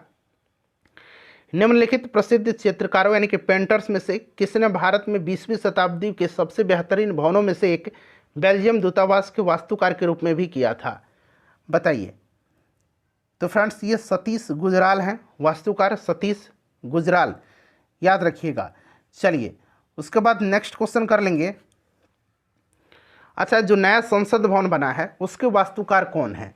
उनका नाम आप कमेंट करके मुझे बताइएगा, ठीक है ना। चलिए उसके बाद देखिएगा कि भारत सरकार अधिनियम, मतलब कौन सा अधिनियम के द्वारा ब्रिटिश भारत के प्रांतों के लिए द्विशासन यानी कि दोहरी सरकार की प्रणाली की शुरुआत की गई? तो फ्रेंड्स यह आपका हो जाएगा 1919 का ऑप्शन नंबर ए, जिसको कि हम लोग मॉन्टेग्यू चेम्सफोर्ड अधिनियम भी कहते हैं, और द्वैध शासन का जनक लियोनेस कार्टिस को कहा जाता है। इस चीज़ को भी आप ध्यान रखिएगा। चलिए उसके बाद नेक्स्ट क्वेश्चन हमारा कि लास्ट सपर किसने चित्रित किया है? लास्ट सपर जो है यह लियोनार्डो दा विंसी की है। तो यहाँ पर देखिए Leonardo da Vinci right answer हो जाएगा, ठीक है ना। चलिए और एक है आपका लास्ट जजमेंट जो है ये माइकल एंजेलो की कृति है, माइकल एंजेलो की चित्र है लास्ट जजमेंट। चलिए उसके बाद देखिएगा कि टेराकोटा, आर्मी टेराकोटा, ठीक है ना, कि मूर्तियों का एक संग्रह किस देश के पहले सम्राट की सेनाओं को दर्शाता है? तो फ्रेंड्स यह चीन के, ठीक है ना, चीन के पहले जो सम्राट है उनकी सेनाओं को दर्शाता है। तो यहाँ पर राइट आंसर आपका ये हो जाएगा चीन। चलिए 105 नंबर है कि श्रीलंका जब सिलोन था को किस वर्ष डोमिनियन ऑफ सिलोन के रूप में स्वतंत्रता प्रदान किया गया था? तो 1948 में डोमिनियन ऑफ सिलोन के रूप में स्वतंत्रता श्रीलंका को प्रदान किया गया था, ठीक है ना। और श्रीलंका ने 1972 में डोमिनियन ऑफ सिलोन को समाप्त करके गणतंत्र घोषित किया था अपने को। चलिए और 1972 में लंका नाम रखा गया था, और फिर 1978 में इसका नाम श्रीलंका कर दिया गया था। श्रीवर्धनपुरा कोटे जो है अभी श्रीलंका की राजधानी है, याद रखिएगा। ऑप्शन नंबर ए हो जाएगा इसका आंसर। देखिए किस नेता ने ऑर्थोडॉक्स क्रिश्चियनिटी को रूस के आधिकारिक धर्म के रूप में अपनाया? तो ये व्लादिमीर द ग्रेट था, व्लादिमीर द ग्रेट, ठीक है ना। तो यहाँ पर देखिए व्लादिमीर द ग्रेट हो जाएगा। 1961 में बेलग्रेड में गुटनिरपेक्ष आंदोलन का पहला सम्मेलन हुआ, कितने देशों ने भाग लिया था? 1961 में गुटनिरपेक्ष आंदोलन की स्थापना किया गया था। इसका हेडक्वार्टर जो है इंडोनेशिया के जकार्ता में है, और देखिएगा उसमें जो 25 कंट्रीज़ थे, 25 देश थे, इन्होंने जो पहला सम्मेलन हुआ था गुटनिरपेक्ष का बेलग्रेड में, उसमें भाग लिया था। देखिए धर्म सुधार का जो अग्रदूत है ये किसको कहा जाता है? तो मार्टिन लूथर को धर्म सुधार आंदोलन का अग्रदूत माना जाता है, मार्टिन लूथर किंग, ठीक है ना। तो यहाँ पर देखिए मार्टिन लूथर दिया गया है। चलिए आधुनिक चीन का संस्थापक किसको माना जाता है? तो फ्रेंड्स ये सन्यात सेन को, इनको चीन का राष्ट्रपिता भी कहा जाता है। नेक्स्ट क्वेश्चन है कि मेसोपोटामिया यूरोपीय लोगों के लिए क्यों महत्वपूर्ण था? बताइए क्यों महत्वपूर्ण था मेसोपोटामिया? तो इसलिए महत्वपूर्ण था क्योंकि इसका ओल्ड टेस्टामेंट में संदर्भ है, ठीक है ना। तो ऑप्शन नंबर यहाँ पर बी राइट आंसर हो जाएगा इसका, ठीक है ना। चलिए अब यहाँ से ज्योग्राफी का स्टार्ट हो रहा है। दक्षिण पश्चिम मानसून में हवा किस ओर बहती है? देखिए दक्षिण पश्चिम जो मानसून है इसी से भारत में सबसे ज़्यादा वर्षा होती है, लगभग 80% यानी कि अधिकांश वर्षा होती है, ठीक है। और दक्षिण पश्चिम मानसून में हवा समुद्र से भूमि की ओर बहती है, हवा समुद्र से भूमि की ओर बहती है। देखिए कर्क रेखा निम्नलिखित में से किस राज्य से नहीं गुजरती है? तो कर्क रेखा 8 राज्यों से गुजरती है। राज्यों का नाम भी याद रखना आपको, राजस्थान, गुजरात, मध्य प्रदेश, छत्तीसगढ़, झारखंड, पश्चिम बंगाल, त्रिपुरा और मिजोरम। ठीक है, 23.5 डिग्री उत्तरी अक्षांश को कर्क रेखा कहा जाता है। ऑप्शन नंबर सी हो जाएगा, उड़ीसा से नहीं गुजरती है। देखिए, प्रायद्वीपीय भूमि का एक फैलाव होता है जो लगभग पूरी तरह से घिरा होता है। प्रायद्वीपीय भूमि का एक फैलाव होता है जो लगभग पूरी तरह से घिरा होता है, तो यह जल से पूरी तरह से घिरा होता है। ठीक है ना, याद रखिएगा, इंपॉर्टेंट है। चलिए, अच्छा, एक प्रश्न पूछा जाता है कि मेघालय का पठार जो है यह किसका विस्तार है? तो प्रायद्वीपीय पठार का विस्तार है, मेघालय का पठार। ठीक है ना। चलिए, उसके बाद नेक्स्ट क्वेश्चन करेंगे 74 नंबर। यहाँ से मतलब ये आपका ज्योग्राफी का है, जो आपका सब्जेक्ट कॉम्बिनेशन है उसमें से चुनना। आप लोग अपना कॉम्बिनेशन बताइएगा। देखिए, कूनो राष्ट्रीय उद्यान कहाँ पर है? कूनो जो है ये मध्य प्रदेश में है। ठीक है ना, मध्य प्रदेश में है, याद रखिएगा, मध्य प्रदेश राइट आंसर हो जाएगा। उपरोक्त में से कोई नहीं, यहाँ पर मध्य प्रदेश ऑप्शन में नहीं दिया गया है। चलिए, उसके बाद नेक्स्ट क्वेश्चन कर लेंगे। अगला प्रश्न है कि अरुणाचल प्रदेश में ब्रह्मपुत्र नदी को किस नाम से जाना जाता है? तो अरुणाचल प्रदेश में ब्रह्मपुत्र नदी को दिहांग नाम से जाना जाता है। ब्रह्मपुत्र नदी को तिब्बत में सांगपो कहा जाता है। ठीक है ना, और असम में इसको ब्रह्मपुत्र के नाम से जाना जाता है। बांग्लादेश में इसको जमुना के नाम से जाना जाता है। तो सब याद रखिएगा। तो यहाँ पर राइट आंसर इसका अरुणाचल में किस नाम से? दिहांग नाम से जाना जाता है। चलिए, उसके बाद देखिएगा कि कौन सा जल निकाय भारत को पश्चिम दिशा में घेरता है?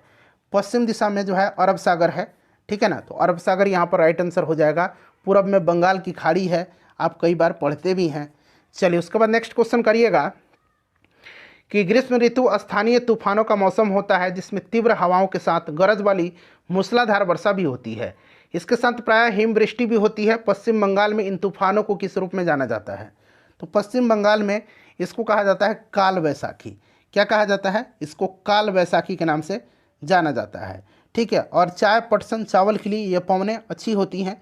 और असम में इन तूफानों को क्या कहा जाता है? तो बोरदोलोई चीला कहा जाता है। बोरदोई चीला, ठीक है ना, इसको बोरदोई चीला कहा जाता है असम में, ये भी ध्यान रखिएगा।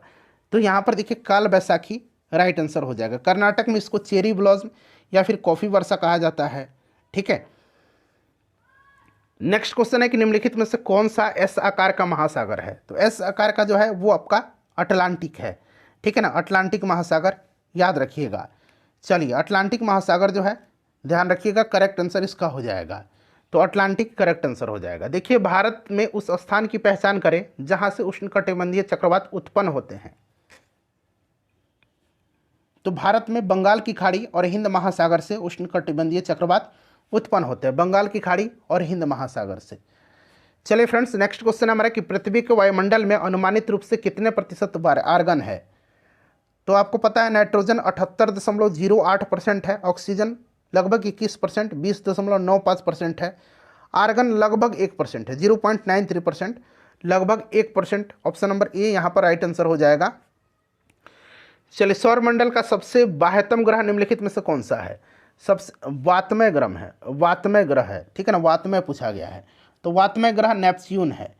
ठीक है, और यह नीले रंग का ग्रह होता है और सर्वाधिक ठंडा ग्रह है। तो यहाँ पर ऑप्शन नंबर ए हो जाएगा। चलिए, उसके बाद नेक्स्ट क्वेश्चन कर लेंगे कि भारत के उत्तरी मैदान पूरी तरह से किस मिट्टी से जो है निर्मित है? तो उत्तरी मैदान जलोढ़ मिट्टी से निर्मित है। तो जलोढ़ मिट्टी राइट आंसर हो जाएगा। काली मिट्टी को रेगुर मिट्टी कहा जाता है। ये प्रश्न ऑलरेडी पूछ लिया गया है बीपीएससी ट्री में। ठीक है, चलिए, निम्नलिखित में से कौन सी गंगा नदी की सहायक नदी है? तो गंगा की सहायक नदी की इसमें से बात करते हैं तो एक से अधिक होगा। रामगंगा और काली नदी गंगा की सहायक नदी है। ठीक है ना, तो यहाँ पर रामगंगा, काली, एक से अधिक इसका राइट आंसर हो जाएगा। पेनगंगा जो है, पेनगंगा आप यहाँ पर देख रहे हैं, पेनगंगा यह गोदावरी की सहायक नदी है। ठीक है ना। चलिए, उसके बाद देखिए निम्नलिखित में से कौन सा महासागर दुनिया में तीसरा सबसे बड़ा महासागर है?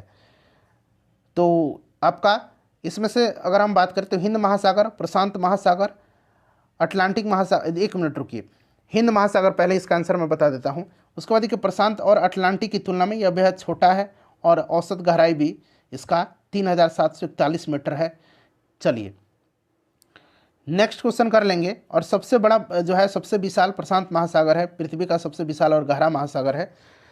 चलिए, उसके बाद देखिएगा 85 नंबर की भारत के उत्तरी मैदान पूरी तरह से किस मिट्टी से निर्मित है? शायद प्रश्न रिपीट हो रहा है क्या? नहीं, जलोढ़ मिट्टी से। हाँ, प्रश्न रिपीट हो गया लेकिन नंबर जो है बदला हुआ है, तो जलोढ़ मिट्टी होगा। निम्नलिखित में से कौन सी पहाड़ियाँ मेघालय में स्थित नहीं है? तो मेघालय में इसमें से देखिएगा, तो मेघालय में कौन कौन सी पहाड़ी हैं, तो देखिए मेघालय में जो है फ्रेंड्स आपका गारो, खासी, जयंतिया मेघालय के पठार के निवास करने वाली प्रमुख जनजातियाँ भी हैं। और यहाँ पर आपका जावड़ी जो होगा ना, जावड़ी ये मेघालय में स्थित नहीं है। जावड़ी पहाड़ी की श्रेणी पूर्वी घाट की बड़ी श्रेणियों में से एक है और यह उत्तरी तमिलनाडु राज्य में स्थित है। बाकी गारो, खासी, जयंती की पहाड़ियाँ यह हैं मेघालय में। देखिए गोदावरी बेसिन का सबसे बड़ा जल ग्रहण क्षेत्र निम्नलिखित में से किस राज्य में है, तो फ्रेंड्स ये महाराष्ट्र राज्य में है, ठीक है ना। गोदावरी का महाराष्ट्र में है, तो ध्यान रखिएगा। और गोदावरी को दक्षिणी गंगा या वृद्ध गंगा के नाम से भी जाना जाता है, तो यहाँ पर महाराष्ट्र हो जाएगा। महेंद्रगिरी एक खालिस्तान दिया गया कि ऊंची चोटी है, तो महेंद्रगिरी जो है यह किसकी ऊंची चोटी है, तो यह पूर्वी घाट की है। पूर्वी घाट ऑप्शन में दिख रहा है, नहीं दिख रहा, ऑप्शन नंबर ई उपरोक्त में से कोई नहीं, राइट आंसर इसका हो जाएगा। चलिए उसके बाद नेक्स्ट क्वेश्चन है कि दक्कन के पठार का त्रिकोणीय आकार का पठार है, ठीक है ना, एक त्रिकोणीय आकार का पठार है दक्कन का पठार, और उत्तर में खालिस्तान दिया गया पर्वत श्रेणी से घिरा है, तो यह सतपुड़ा पर्वत श्रेणी से घिरा हुआ है। सतपुड़ा राइट आंसर हो जाएगा। दक्कन के पठार के उत्तर पश्चिम में सतपुड़ा है और विंध्याचल है, और उत्तर में महादेव एवं मकालू है, और पूर्व में पूर्वी घाट और पश्चिम घाट सीमाएं बनाती हैं, तो यहाँ पर ऑप्शन नंबर ए हो जाएगा। देखिए LAC यानी कि वास्तविक नियंत्रण रेखा भारत और किस देश के बीच प्रभावी सीमा है, तो भारत और चीन के बीच में है। चलिए उसके बाद देखिए निम्नलिखित प्रदेशों में से किसमें जनसंख्या घनत्व द्वितीय सर्वाधिक है, द्वितीय सर्वाधिक। तो देखिए अगर हम बात करते हैं तो यूरोप जनसंख्या घनत्व वाला दूसरा सबसे बड़ा महादेश है, ठीक है ना, तो यहाँ पर राइट आंसर आपका ऑप्शन नंबर सी हो जाएगा, यूरोप हो जाएगा। सर्वाधिक घनत्व वाला महादेश एशिया है, ठीक है ना। चलो उसके बाद देखिएगा कि जास्कर नदी निम्नलिखित में से किस नदी की सहायक नदी है। जास्कर जो है ना यह सिंधु नदी की सहायक नदी है। जास्कर किसकी है, सिंधु की सहायक नदी है जास्कर। चलो उसके बाद देखिए निम्नलिखित में से किस राज्य की सीमा पश्चिम बंगाल राज्य से नहीं लगती है। पश्चिम बंगाल से जो है किसकी सीमा नहीं लगती है, तो देखिए अगर इसमें से हम बात करते हैं तो देखिए पश्चिम बंगाल से जो है आपका यहाँ पर मेघालय की सीमा नहीं लगती है, मेघालय की सीमा नहीं लगती है। अच्छा, बांग्लादेश के साथ अंतर्राष्ट्रीय सीमा बनाने वाले कौन कौन से राज्य हैं, तो पश्चिम बंगाल, असम, मेघालय, त्रिपुरा और मिजोरम है, ठीक है ना, इस चीज़ को आप ध्यान रखिएगा। चलिए नेपाल के साथ उत्तराखंड, उत्तर प्रदेश, बिहार, पश्चिम बंगाल और सिक्किम है। देखिए डाफला की पहाड़ियाँ मुख्य रूप से किस राज्य में व्याप्त हैं, तो डाफला की पहाड़ी जो है यह मुख्य रूप से किस राज्य में है, तो फ्रेंड्स ये अरुणाचल प्रदेश में है। कहाँ पर, अरुणाचल प्रदेश में। देखिए निम्नलिखित में से किस राज्य में, देखिए मैक्लोडगंज नाम का एक प्रसिद्ध पर्वतीय स्थल अवस्थित है, तो फ्रेंड्स ये कहाँ पर है, हिमाचल प्रदेश में है। चलिए हिमाचल प्रदेश में राइट आंसर हो जाएगा। चलिए अगला प्रश्न कर लेंगे, नेक्स्ट क्वेश्चन है हमारा, यहाँ से देखिएगा कि निम्नलिखित में से किस प्रकार की मृदा में सूक्ष्म कणों का अनुपात बड़े कणों की अपेक्षाकृत अधिक होता है। तो देखिए चिकनी मिट्टी में सूक्ष्म कणों का अनुपात जो होता है बड़े कणों की अपेक्षा अधिक होता है, और यह मुख्यतः एल्युमिनियम के सिलिकेट एवं अन्य बहुसिलिकेट का मिश्रण होता है। तो राइट आंसर यहाँ पर ऑप्शन नंबर ई हो जाएगा, चिकनी मिट्टी, ठीक है ना, चिकनी मिट्टी करेक्ट आंसर हो जाएगा। और देखिए बलुई दोमट मिट्टी की जल धारण क्षमता सबसे कम होती है, बलुई दोमट मिट्टी की, ध्यान रखिएगा, ठीक है ना फ्रेंड्स। चलिए उसके बाद अगला प्रश्न कर लेंगे, नेक्स्ट क्वेश्चन है हमारा कि भारत विश्व के कुल भौगोलिक क्षेत्रफल का कितना प्रतिशत है, निकटतम बताना है आपको। तो मैंने आपको बताया ही था कि 2.4% है, तो यहाँ पर देखिए 2 निकटतम में आपका राइट आंसर हो जाएगा, क्योंकि यहाँ निकटतम कह रहा है पूर्ण संख्या में। कुल क्षेत्रफल की दृष्टि से भारत का सबसे छोटा केंद्र शासित प्रदेश, सबसे छोटा केंद्र शासित प्रदेश जो है यह आपका कौन सा हो जाएगा, राइट आंसर इसका क्या हो जाएगा, लक्षद्वीप है। तो लक्षद्वीप तो ऑप्शन में है ही नहीं, तो इसीलिए ऑप्शन नंबर ई उपरोक्त में से कोई नहीं होगा। सबसे बड़ा केंद्र शासित प्रदेश क्षेत्रफल के दृष्टिकोण से जम्मू कश्मीर है, और जनसंख्या के दृष्टिकोण से सबसे बड़ा दिल्ली है, ठीक है। चलिए अगला प्रश्न करेंगे कि वर्ग किलोमीटर भूमि क्षेत्र के हिसाब से भारत दुनिया का सबसे बड़ा देश है कौन सा, तो भारत जो है दुनिया का 7वां सबसे बड़ा देश है, तो 7वां राइट आंसर हो जाएगा। लेकिन निम्नलिखित में से कौन सी प्रमुख नदी एक पूर्व की ओर बहने वाली नदी नहीं है, एक पूर्व की ओर बहने वाली नदी नहीं है। तो देखिए इसमें से अगर हम बात करते हैं तो नर्मदा नदी पूर्व की ओर बहने वाली नदी नहीं है, यह पश्चिम दिशा में बहने वाली नदी है, ठीक है ना। और नर्मदा जो है ये आपका डेल्टा का निर्माण नहीं करती हैं, एस्चुरी का निर्माण करती है, इसलिए ध्यान रखिएगा। चलिए, मांडवी सागर तट कहाँ पर स्थित है? तो मांडवी जो है ना, यह आपका मांडवी सागर तट गुजरात में स्थित है, गुजरात में। उज्जैन जो है किस नदी की पूर्व की ओर मालवा के पठार पर स्थित है? तो उज्जैन जो है ये शिप्रा नदी के पूर्व की ओर मालवा के पठार पर स्थित है।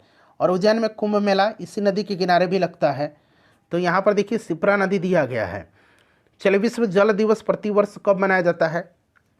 तो फ्रेंड्स ये 22 मार्च के दिन मनाया जाता है और 1993 में पहली बार मनाया गया था। देखिए, काकरापार सिंचाई परियोजना जो है किस नदी पर है? काकरापार। तो काकरापार जो है फ्रेंड्स ये गुजरात में है, इस चीज़ को ध्यान रखिएगा। और यह तापी नदी पर है, ठीक है ना, तापी नदी पर है। तो यहाँ पर देखिए ऑप्शन सी राइट आंसर हो जाएगा। देखिए, पंजाब हिमालय किन नदियों के मध्य स्थित है? पंजाब हिमालय। तो पंजाब हिमालय जो है ये सिंधु और सतलज नदी के मध्य में है, सिंधु और सतलज का, ठीक है। कुमायूं हिमालय जो है ये सतलज और काली नदी के बीच में स्थित है, कुमायूं हिमालय, ठीक है। नेपाल हिमालय जो है ये नेपाल हिमालय काली और तीस्ता नदी के बीच में है। और असम हिमालय जो है तीस्ता और दिहांग के बीच में असम हिमालय है। चलिए, नेक्स्ट क्वेश्चन करेंगे कि पंग लहाबसोल का पूर्व प्रमुख से संपूर्ण खालिस्तान दिया गया में मनाया जाता है। पर्व है ये, पर्व फेस्टिवल। पंग पहालबसोल का पर्व प्रमुख रूप से संपूर्ण किस राज्य में मनाया जाता है? सिक्किम में मनाया जाता है, ठीक है ना। ये फेस्टिवल है पंग लहाबसोल, ठीक है। चलिए, 107 नंबर क्वेश्चन है कि देशों और उनकी राजधानी को संदर्भ में कौन सा युग्म सही दिया गया है? बताइए कौन सा युग्म सही दिया गया है? तो यहाँ पर देखेंगे फ्रेंड्स, तो म्यांमार की राजधानी नैपिदो सही दिया गया है, ठीक है ना। उसके बाद देखिएगा कंबोडिया यहाँ पर दिया गया, तो ये नोम पेन होगा, इस तरह से नोम पेन कंबोडिया की राजधानी है, ठीक है। उसके बाद ब्रुनेई की राजधानी जो बंदर सेरी है, बंदर सेरी, तो ये तो गलत दिया गया है। चलिए, लेबनान की राजधानी बेरूत है, ठीक है ना, तो ये वाला कॉम्बिनेशन सही है। कान्हा राष्ट्रीय उद्यान किस राज्य में स्थित है? तो कान्हा जो है ये कहाँ पर है? तो फ्रेंड्स कान्हा जो है यह किस राज्य में है? बताइए। मध्य प्रदेश में है, मध्य प्रदेश ऑप्शन में नहीं है। कोलेरू झील निम्नलिखित में से किस राज्य में स्थित है? कोलेरू आंध्र प्रदेश में है, मीठे पानी की झील है, आंध्र प्रदेश में है, ठीक है ना। चलिए, उसके बाद देखिएगा कि अनंतगिरी पहाड़ियाँ किस राज्य में स्थित हैं? अनंतगिरी की पहाड़ी तेलंगाना में स्थित है, तेलंगाना यहाँ पर करेक्ट आंसर हो जाएगा। फ्रेंड्स, अब हम लोग जो राज्य व्यवस्था आपका एक कॉम्बिनेशन होगा उसको हम लोग कवर करते हैं। देखिए, यह किसने कहा था कि राज्य व्यक्ति का पूर्वगामी है? तो यह स्टेटमेंट अरस्तु का है। अरस्तु यूनान के प्रसिद्ध दार्शनिक थे, तो यहाँ पर ऑप्शन नंबर ए हो जाएगा। देखिए, प्रशासन के क्षेत्र में चोल राजवंश का मुख्य योगदान, तो अभी मैंने आपको बताया भी था कि स्थानीय स्वशासन यहाँ पर राइट आंसर हो जाएगा। तो यहाँ पर संगठित स्थानीय स्वशासन। देखिए, लोकतंत्र का सबसे बुनियादी परिणाम है, लोकतंत्र का सबसे बुनियादी परिणाम नागरिकों के प्रति रिस्पॉन्सिबिलिटी है, जवाबदेही है। तो यहाँ पर देखिए option number A right answer हो जाएगा। राजनीति कभी धर्म से अलग नहीं हो सकती है, यह किसने कहा था? तो फ्रेंड्स, यह स्टेटमेंट महात्मा गांधी जी का है, महात्मा गांधी राइट आंसर हो जाएगा। चलिए, अगला प्रश्न करेंगे। करो या मरो का नारा इन्होंने दिया था? साइमन वापस जाओ और भारत छोड़ो का नारा यूसुफ मेहर अली ने दिया था, इस चीज़ को ध्यान रखिएगा आप। चलिए, तो महात्मा गांधी हो जाएगा। चलिए, भारतीय संविधान का कौन सा मूल अधिकार मानव के दुर्व्यापार को निषिद्ध करता है? तो यह आपका मानव का व्यापार जो है, आपका दुर्व्यापार, इसको निषिद्ध करता है आपका शोषण के विरुद्ध अधिकार, शोषण के विरुद्ध अधिकार, ध्यान रखिएगा, शोषण के विरुद्ध अधिकार, ठीक है ना। तो ऑप्शन नंबर यहाँ पर देखिएगा, शोषण का विरुद्ध अधिकार 23 में है यह, मानव व्यापार और बलात् श्रम का निषेध आर्टिकल 23 में। और 24 में क्या है? 14 वर्ष से कम आयु के बच्चे को किसी भी जोखिम भरे कार्य पर नहीं लगाया जाएगा। चलिए, उसके बाद नेक्स्ट क्वेश्चन कर लेंगे कि किस समिति ने पंचायती राज चुनावों में राजनीतिक दलों की सहभागिता की अनुशंसा किया था? तो यह अशोक मेहता समिति थी और गठन 1977 में जनता दल की सरकार के द्वारा किया गया था, ठीक है ना फ्रेंड्स। चलिए, तो यहाँ पर आपका ऑप्शन नंबर सी हो जाएगा, अशोक मेहता समिति। चलिए, अगला प्रश्न है हमारा यहाँ से कि किसने राज्य को पृथ्वी पर ईश्वर का अवतार कहा है? तो हीगल ने राज्य को पृथ्वी पर ईश्वर का अवतार कहा है, ठीक है। तो यहाँ पर हीगल हो जाएगा। निम्नलिखित में से देखिए, निम्नलिखित में से कौन सी संस्था पंचवर्षीय योजनाओं के कार्यान्वयन के लिए जिम्मेदार था? चूंकि पंचवर्षीय योजना बंद कर दिया गया है, तो योजना आयोग जो था ये पंचवर्षीय योजना के क्रियान्वयन के लिए जिम्मेदार संस्था था। योजना आयोग की स्थापना 15 मार्च 1950 को हुई थी और योजना आयोग का नाम बदल करके नीति आयोग कर दिया गया। 1 जनवरी 2015 को योजना आयोग को समाप्त करके नीति आयोग का गठन किया गया था। चलिए देखिए, आपातकाल के दौरान मूल अधिकारों के पॉलिटिकल साइंस का मैराथन क्लास मैंने कल ही कराया हुआ है, देखिएगा सारा प्रश्न लगभग वहीं से आपको मिल जाएगा। आपातकाल के दौरान मूल अधिकारों के प्रवर्तन को निलंबित किया जा सकता है। तो फ्रेंड्स, यह निलंबित किया जा सकता है किसके द्वारा? तो यह राष्ट्रपति के द्वारा निलंबित किया जा सकता है, ठीक है ना। और राष्ट्रीय आपातकाल मैंने बताया था 352 में है, राष्ट्रपति शासन 356 में है और वित्तीय आपातकाल 360 में है। जब राष्ट्रीय आपातकाल लागू होता है तो राष्ट्रपति द्वारा जब इसको लागू किया जाता है राष्ट्रीय आपातकाल को, तो अनुच्छेद 358 के अंतर्गत अनुच्छेद 19 द्वारा प्रदत्त मौलिक अधिकार स्वतः ही निलंबित हो जाते हैं, ठीक है। और देखिए, राष्ट्रीय आपातकाल में भी अनुच्छेद 20 और 21 को निलंबित नहीं किया जा सकता है, 20 और 21 को निलंबित नहीं किया जा सकता है। उपराष्ट्रपति का कार्यकाल तो ये 5 वर्ष का होता है, तो ऑप्शन में नहीं दिया गया है। और उपराष्ट्रपति राज्यसभा के पदेन सभापति होते हैं। चलिए, लोकतंत्र में अंतिम सत्ता निहित होती है, तो ये जनता में होती है। राज्यों की परिषद को डैश के रूप में भी जाना जाता है, तो राज्यों का जो परिषद होता है, राज्यों की परिषद राज्यसभा के रूप में जानी जाती है। राज्यसभा राइट आंसर हो जाएगा, ठीक है ना। अनुच्छेद 80 जो है राज्यसभा की संरचना का प्रावधान करता है, इस चीज़ को ध्यान रखिएगा। और उत्तर प्रदेश में राज्यसभा की सीटों की संख्या सबसे ज़्यादा है, इस चीज़ को ध्यान रखिएगा, ठीक है ना। बिहार में 16 है, बिहार में 16 है। चलिए, उसके बाद देखिएगा कि राष्ट्रीय आय लेखा एक निश्चित समय अवधि में देश की खालिस्तान दिया गया गतिविधि के स्तर को मापने के लिए एक बहीखाता प्रणाली है। तो देखिए, राष्ट्रीय आय लेखा एक निश्चित समय अवधि में देश के आर्थिक गतिविधि के स्तर को मापने के लिए एक बहीखाता है, आर्थिक स्थिति को। ऑप्शन नंबर यहाँ पर सी राइट आंसर हो जाएगा, ठीक है ना फ्रेंड्स। चलिए, आर्थिक गतिविधि को भारतीय संविधान का कौन सा अनुच्छेद राज्य की सरकार के कार्य का संचालन करती है? तो इसमें से राइट आंसर क्या हो जाएगा, बताएंगे करेक्ट आंसर इसका क्या हो जाएगा।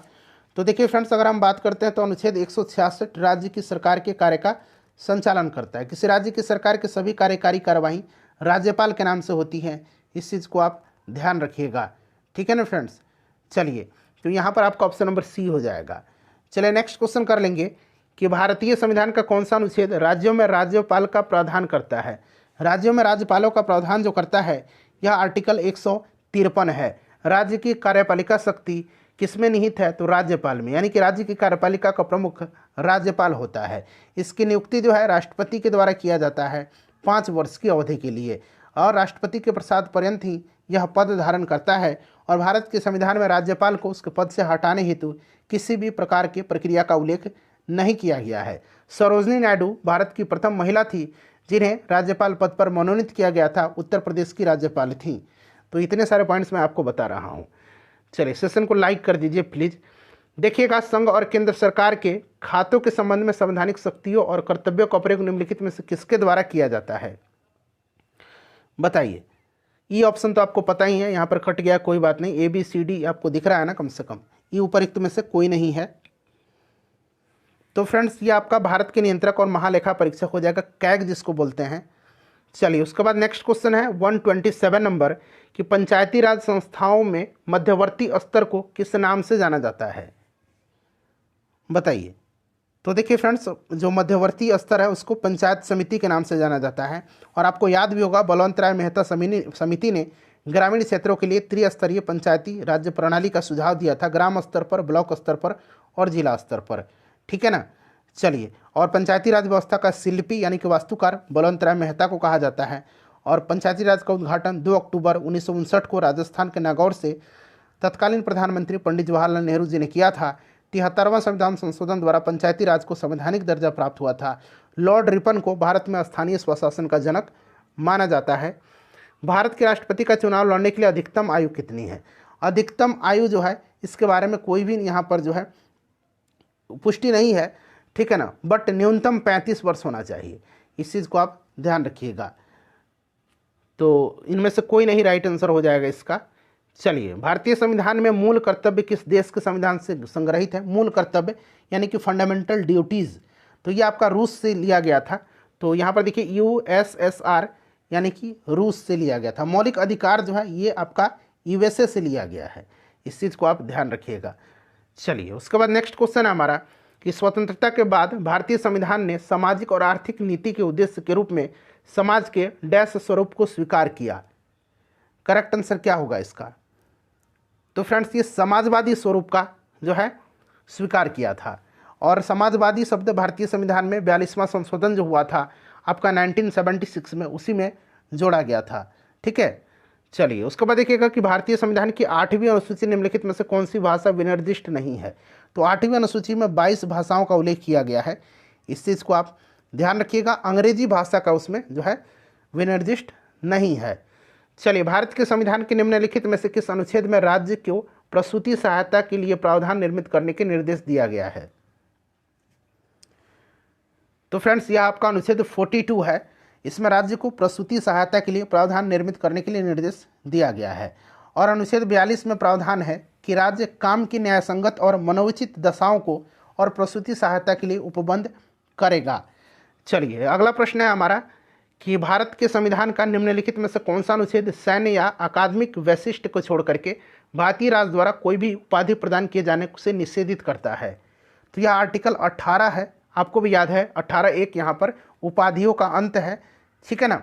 चलिए उसके बाद नेक्स्ट क्वेश्चन है हमारा कि निम्नलिखित में से किस वर्ष में भारत के संविधान में 9वीं अनुसूची संलग्न किया गया था? 9वीं अनुसूची को 1951 में जो पहला संविधान संशोधन हुआ था उसी में जोड़ा गया था और भूमि सुधार और जमींदारी उन्मूलन के लिए बनाया गया था, यह आपको भी याद होगा। तो यहाँ पर आपका ऑप्शन नंबर सी हो जाएगा। चलिए उसके बाद देखिएगा कि भारत के संविधान का निम्नलिखित में से कौन सा अनुच्छेद अल्पसंख्यकों द्वारा शिक्षा संस्थानों की स्थापना और प्रशासन करने का अधिकार निर्दिष्ट करता है? तो यह कौन सा आर्टिकल है? आर्टिकल 30 है, आर्टिकल 30। ठीक है ना, आर्टिकल 30 यहाँ पर करेक्ट आंसर हो जाएगा। क्लियर ना। चलिए आर्टिकल 27 में धार्मिक अभिवृद्धि के लिए व्यय धनराशि पर कर से छूट का प्रावधान किया गया है। आर्टिकल 28 में शिक्षण संस्थानों में धार्मिक शिक्षा या धार्मिक उपासना पर प्रतिबंध लगाया गया है। और आर्टिकल 29 आपको याद होगा अल्पसंख्यक वर्गों के भाषा, लिपि और संस्कृति के हितों के संरक्षण का वर्णन किया गया है। देखिए भारतीय संविधान का अनुच्छेद 21 और निम्नलिखित में से किस वर्ष में समावेशित किया गया था? शिक्षा का अधिकार है यह। ठीक है ना, 2002 में 86वां जो संशोधन हुआ था उसी के तहत इसको मौलिक अधिकार में जोड़ा गया और इसके अनुसार 6 से 14 वर्ष की बच्चों को अनिवार्य और निःशुल्क प्राथमिक शिक्षा देने का प्रावधान किया गया है 21A में। ठीक है ना, तो यहाँ पर ऑप्शन नंबर ए हो जाएगा। चलिए उसके बाद नेक्स्ट क्वेश्चन है हमारा। देखिए भारत के संविधान में निम्नलिखित में से कौन सा संशोधन लघु संविधान कहलाता है? मिनी कॉन्स्टिट्यूशन कहा जाता है 42वां संविधान संशोधन को, क्योंकि इसमें व्यापक संशोधन हुआ था। तो 1976 वाला 42वां संविधान संशोधन। भारतीय संविधान के निम्नलिखित अनुच्छेदों में से कौन सा राष्ट्रीय अनुसूचित जाति आयोग से संबंधित है? अनुसूचित जाति आयोग से। तो फ्रेंड्स यह जो है आर्टिकल 338 है। अनुसूचित जनजाति आयोग पूछेगा तो 338A होगा। ठीक है ना, याद रखिएगा इसे भी। उसके बाद देखिएगा कि निम्नलिखित में से कौन सा भारतीय संविधान की 7वीं अनुसूची में राज्य की सूची में शामिल मामला है? बताइए। 7वीं अनुसूची में आपको पता है संघ सूची, संघ और राज्य के बीच शक्ति का बंटवारा है, संघ सूची, राज्य सूची और समवर्ती सूची है। देखिए बाजार और मेला भारतीय संविधान की 7वीं अनुसूची में राज्य सूची है। पंचायती राज भी जो है पंचायत, वो भी आपका राज्य सूची में ही आता है। तो यहाँ पर आपका option number C right answer होगा। चलिए उसके बाद देखिएगा कि निम्नलिखित में से कौन नियमों के माध्यम से राज्य लोक सेवा आयोग के सदस्यों की संख्या और उसकी सेवा की शर्तों का निर्धारण कर सकता है? राज्य लोक सेवा आयोग की बात हो रही है, तो राज्यपाल के द्वारा होगा। राज्यपाल राज्य लोक सेवा आयोग के सदस्यों की संख्या और उनकी सेवा शर्तों का निर्धारण करता है। राज्य लोक सेवा आयोग के सदस्य 6 साल की अवधि या 62 वर्ष की आयु जो भी पहले हो पद पर रहते हैं। ठीक है ना। चलिए तो यहाँ पर option number B correct answer हो जाएगा। भारत की आकस्मिक निधि जो है, आकस्मिकता निधि, इसका संरक्षक कौन होता है? तो इसका जो संरक्षक होता है ये राष्ट्रपति होते हैं। Option number B right answer हो जाएगा। अनुच्छेद 267 जो है इसका अनुसार सांसद को आकस्मिकता निधि स्थापित करने की शक्ति प्रावधान किया गया है इसमें। ठीक है, और आकस्मिक निधि से पैसा निकालने के लिए संसद से इजाज़त की ज़रूरत नहीं होती है। चलिए निम्नलिखित में से कौन सी नदी उन 3 नदियों में से एक है जिनकी आपसी क्रिया के परिणाम स्वरूप उत्तरी मैदानों का निर्माण होता है? तो यह सिंधु, गंगा और ब्रह्मपुत्र ये 3 नदी हैं। तो यहाँ पर देखिए ब्रह्मपुत्र दिया गया है, option number A right answer हो जाएगा। चलो उसके बाद देखिएगा कि भारतीय संविधान के निम्नलिखित अनुच्छेदों में से कौन सा अनुच्छेद संसद को जनहित में आवश्यकता अनुसार दो राज्यों या भारतीय क्षेत्र के किन्हीं भी भागों के बीच व्यापार, वाणिज्य और पारस्परिक व्यवहार पर प्रतिबंध आरोपित करने का अधिकार देता है। तो यह आर्टिकल जो है कौन सा है, आर्टिकल 302 है। चलिए, राज्यसभा के कितने सदस्य हर दूसरे साल सेवानिवृत्त हो जाते हैं और नए चुने गए सदस्य उनका स्थान लेते हैं? तो प्रत्येक वर्ष 1/3 सदस्य, ठीक है ना, 1/3 सदस्य जो होगा option number C right answer हो जाएगा, सेवानिवृत्त हो जाते हैं। ठीक है ना फ्रेंड्स। राज्यसभा एक अस्थायी सदन होता है, कभी भी भंग नहीं होता है। राज्यसभा के सदस्यों का कार्यकाल 6 वर्ष का होता है और राज्यसभा का सदस्य बनने के लिए न्यूनतम उम्र सीमा 30 वर्ष है। चलिए, और लोकसभा का 25 वर्ष है। भारत की भू राजनीतिक और भू अर्थशास्त्र पर वार्षिक वैश्विक सम्मेलन रायसीना डायलॉग का 5वां संस्करण किस स्थान पर आयोजित किया गया? इंपॉर्टेंट क्वेश्चन है। तो फ्रेंड्स, ये आयोजित किया गया था कहाँ पर? तो नई दिल्ली में हुआ था। ठीक है ना, नई दिल्ली में इसका आयोजन किया गया था।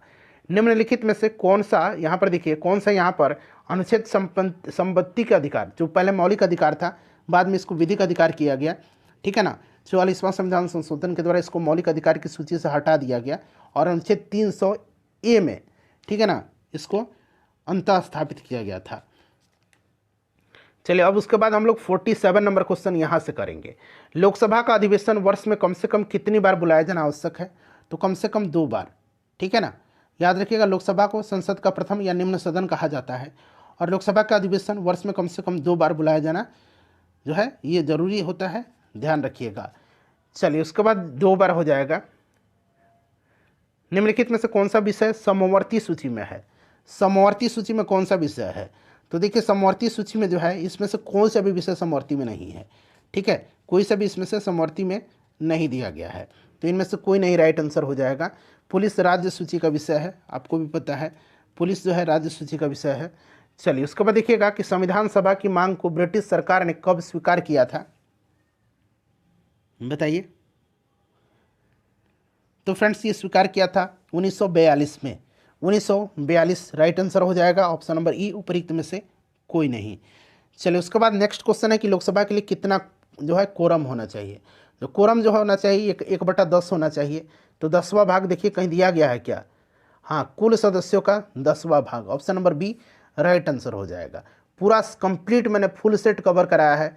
सेशन को लाइक करिएगा, अपना स्कोर बताइए और शेयर कर दीजिएगा। PDF टेलीग्राम पर मिलेगा, टेलीग्राम का लिंक आपको डिस्क्रिप्शन बॉक्स में मिल जाएगा।